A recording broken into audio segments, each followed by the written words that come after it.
you cannot avoid but get excited. When Christ enters some certain cities, and the Bible then says he had friends in those cities. And this is the story of Lazarus, the story of Mary, and the story of Martha. Of interest to me are the two sisters who lived with their brother. And this is Martha and Mary. The characteristics of these two ladies, who can miss it? And I cannot avoid but see two young people in these young people. This almost looks like it was a single parenting home where three children, their father and mother are not mentioned throughout the book of John chapter 11.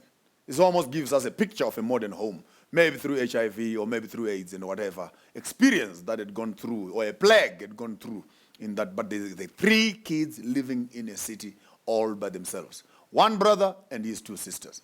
And the Bible says Jesus had friends in Bethany. And those friends were Mary, Martha, and Lazarus. But of interest to me are the two ladies, Mary and Martha. Their activities are well recorded. They loved their brother. They worked tirelessly to bless and make sure that the home was comfortable, even for Jesus to visit also. It is in the midst of this comfort, we can hear it from their pain when Lazarus dies. And they said, if you had been here, your friend Lazarus is dead, he would not have been dead. And some authors go on to suggest that this lady Mary is the same Mary whom through Jesus had cast out 7 other evil spirits at 7 different times. But still Christ would visit and consider this to be his friend. But Mary was more towards the domicile, sitting at the feet of Jesus. Ah, beautiful part. Sitting at the feet of Jesus. Whereas Martha was a busy bee in the kitchen. Now, young people, we have 2 types of young people in this world. There are young people who are just busy. Busy in the kitchen. Busy cooking. Busy mixing. Busy burning things in the ovens. Busy overheating stuff. Busy eating food in the kitchen when people are waiting in the dining room. People, did you think I'm talking about the kitchen? Did you think I'm talking about real food? When you get busy, you might end up getting wasted. And you waste yourself in the presence of just getting busy.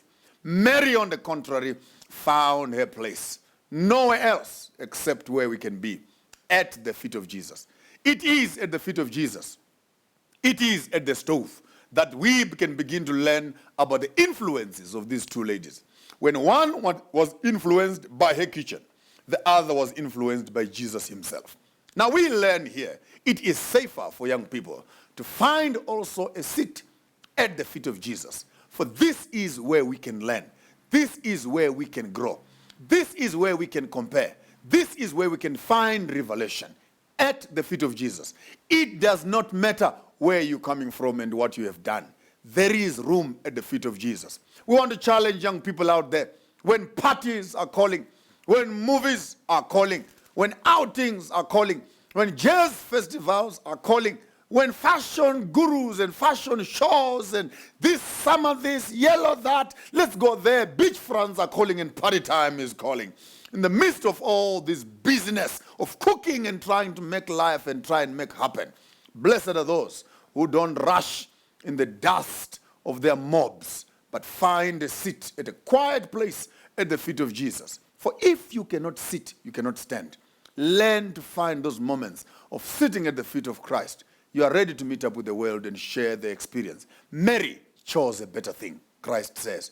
She chose even a better thing, to be at the feet of Jesus. But so that we can balance this thing, let us now compare Mary and Martha and say Martha was industrious. So our young girls must learn to go to the kitchen. You can't just be pretty and sit around the house. So learn to work. Learn to work. Too much prayer does not end up in a plate as a plate of food. So learn to work and discipline yourself to also go to the kitchen and cook a meal for Christ. But in the midst of you being busy and cooking meals, don't also forget to sit at the feet of Christ and learn and grow. So here are 2 things I would wish young people can do. Work hard and sit hard. Work hard in the kitchen, but also find a comfortable seat at the feet of Jesus. These are the 2 churches also. Churches that are busy cooking and churches that are busy learning. I pray that you can be a church that is continuously learning.